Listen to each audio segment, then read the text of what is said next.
Liverpool কি এবার football বিশ্বের সবচেয়ে আলোচিত ট্রান্সফারটি করতে যাচ্ছে? পিএসজি এর তরুণ তারকা বার্কোলাকে দলে আনতে নাকি বড় পদক্ষেপ নিচ্ছে লিভারপুল। কিন্তু এই ট্রান্সফারের সামনে রয়েছে বিশাল এক বাধা। তাহলে কি সত্যি অ্যানফিল্ডে দেখা যাবে বার্কোলাকে? চলুন জেনে নেওয়া যাক। লিভারপুলকে ঘিরে এখন সবচেয়ে বড় ট্রান্সফার গুঞ্জন বার্কোলা। বিভিন্ন ইউরোপীয় রিপোর্ট অনুযায়ী বার্কোলা নাকি লিভারপুলে যোগ দেওয়ার ব্যাপারে আগ্রহী। তবে এখনও দুই ক্লাবের মধ্যে কোনো চূড়ান্ত চুক্তি হয়নি। লিভারপুল শীঘ্রই পিএসজি এর কাছে প্রথম অফার দিতে পারে বলে আলোচনায় এসেছে। তবে সমস্যা হলো পিএসজি তাদের এই তারকার জন্য প্রায় $140 মিলিয়ন পর্যন্ত মূল্য চাইছে বলে বিভিন্ন প্রতিবেদনে দাবি করা হচ্ছে।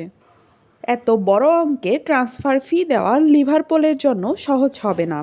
তাই এখন সব কিছু নির্ভর করছে দুই ক্লাবের আলোচনার উপর।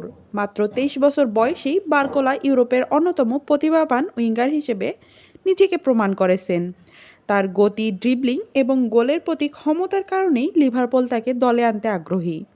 তবে মনে রাখতে হবে, এখনও এই ট্রান্সফার অফিসিয়াল নয়।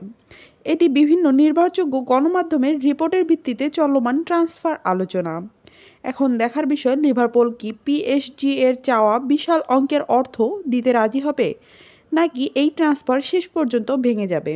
আপনার কি মনে হয়, বার্কোলাকে দলে আনতে লিভারপুলের এত বড় অঙ্কের টাকা খরচ করা উচিত? কমেন্টে আপনার মতামত জানান। এমন আরও আপডেট ভিডিও পেতে আমাদের চ্যানেলটিকে সাবস্ক্রাইব করুন। ধন্যবাদ।